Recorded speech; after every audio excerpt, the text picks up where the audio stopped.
I would say it's probably one of the most complicated public policy issues I've really ever seen, and they want a bunch of amateurs to get their brains around it really quickly and make incredibly important decisions that have millions of dollars of implication and potentially change the character of your community. So, not that I'm asking for any sympathy, we all chose to be up here, but this stuff is really hard to get your brain around.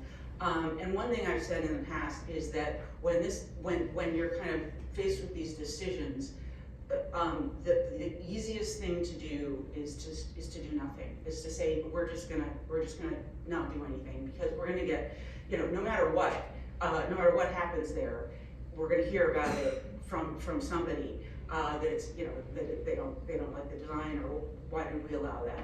And I think it's really important for people to understand that, because I have people say, why did you guys allow that monstrosity on River Road to be built? And the reality is that we can't prohibit, just like I can't tell you that you're not allowed to make an addition to your home, or if the zoning allows it, you're not allowed to tear down your home and put up a new one. By law, people in this country have land use rights, and we can't just swoop in and say, you, property owner, are not allowed to do what is legal on your property. So we have a lot less ability to control some of these things than I think a lot of residents would like, and then that we would like. And then another piece that is very frustrating that I have been yelling a lot about recently is that in New Jersey, pretty much developers are, municipalities are not allowed to ask for anything in return for approving a development.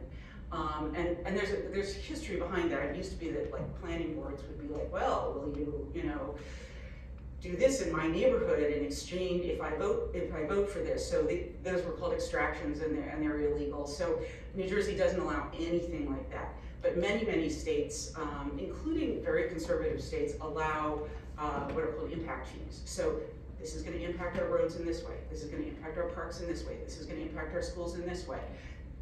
It is not legal in New Jersey. From what I've heard, it's a non-starter to even try and discuss it with the legislature, although we were trying anyway. So that means that if a building goes up, we're responsible for paying for all of the infrastructure to support that building. And that's one of the things that's so frustrating about current affordable housing law and the new affordable housing law.